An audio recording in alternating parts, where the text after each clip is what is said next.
유튜브를 딱 3개만 보려고 했는데 어느새 1시간이 지나 있죠.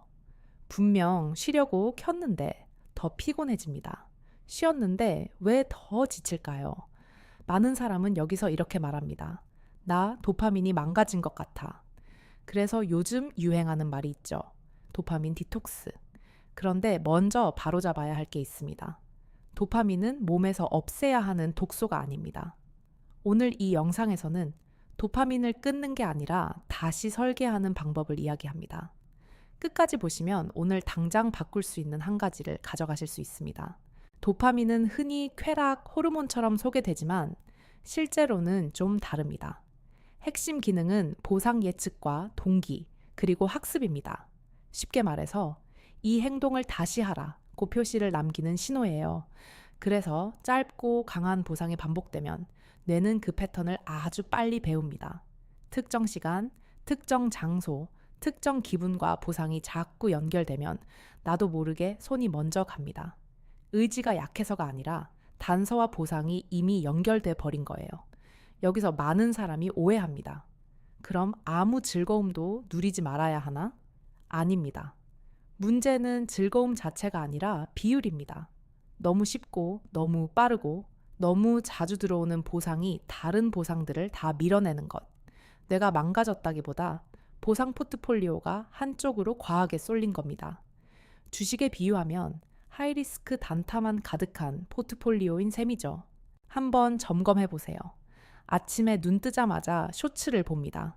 일하다 집중이 끊기면 알림을 확인합니다. 점심 먹고 졸리면 단 것이나 카페인을 찾습니다.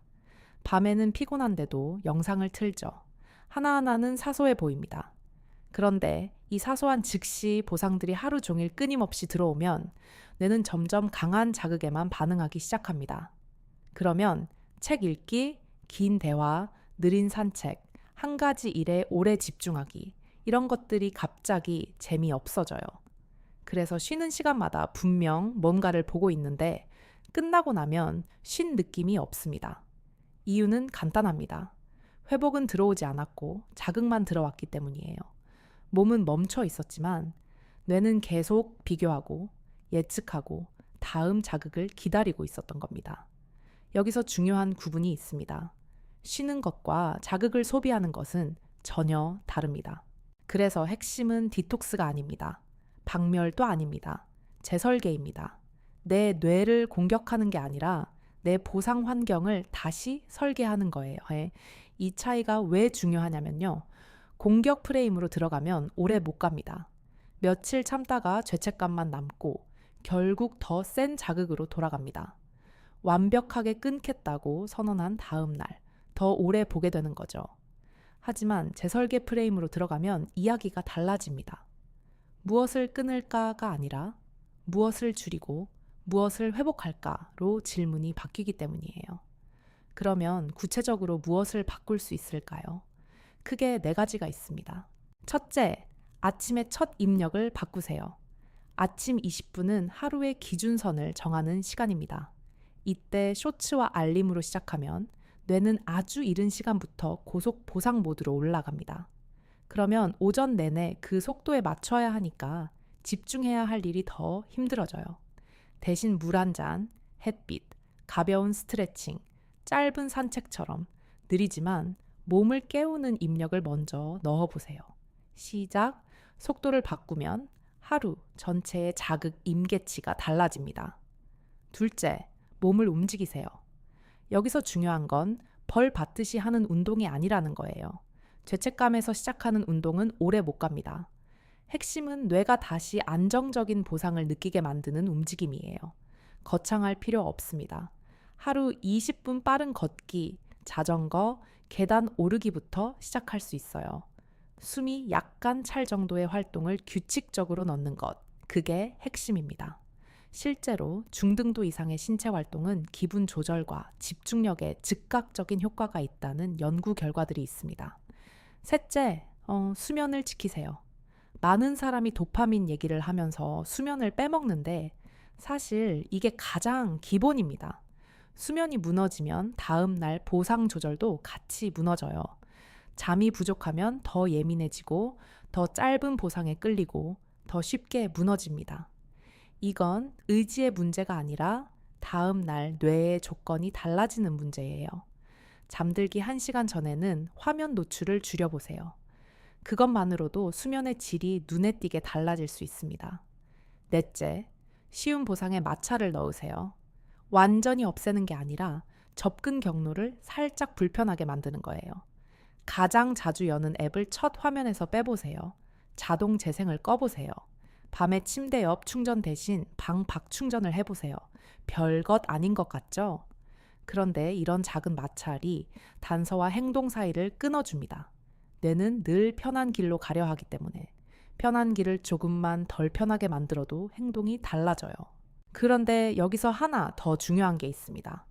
빠른 보상을 줄이기만 하면 사람은 공허해집니다. 그냥 참기만 하면 오래 못 가요. 그 빈자리를 느린 보상으로 채워야 합니다. 운동하고 난 뒤의 개운함, 한 챕터를 끝낸 뒤의 만족감, 조금 어려운 일을 끝냈을 때의 자존감, 사람과 오래 대화하고 남는 안정감. 이런 보상은 즉시 폭발하지는 않지만 오래 갑니다. 문제는 우리가 이것들을 너무 약한 보상이라고 오해한다는 거예요. 빠른 자극에 익숙해지면 이런 것들이 아무것도 아닌 것처럼 느껴지거든요. 하지만 사실은 이런 느린 보상이 뇌를 더 오래, 더 깊게 안정시킵니다. 이 변화를 시작하면 처음 며칠은 오히려 심심할 수 있습니다. 많은 사람이 여기서 역시 안 되네 하고 포기합니다. 하지만 그 심심함은 망가졌다는 증거가 아닙니다. 너무 강한 자극에 익숙해졌다는 신호예요. 네, 예전에는 아무렇지 않게 즐기던 속도의 보상이 지금은 약하게 느껴지는 거죠. 그래서 초반에는 의지가 아니라 구조를 믿어야 합니다. 앱 배치를 바꾸고 시간대를 정하고 수면을 지키는 식으로 내가 버틸 수 있게 설계를 먼저 해두는 거예요. 의지에 기대면 하루 이틀이지만 구조에 기대면 습관이 됩니다. 여기서 꼭 묻는 질문이 하나 있습니다. 저는 이미 너무 늦은 것 같은데요? 아닙니다. 뇌는 생각보다 적응을 잘합니다. 물론 강한 중독이나 우울, 불안, 수면 장애처럼 임상적인 도움이 필요한 상태라면 전문가 진료가 먼저입니다.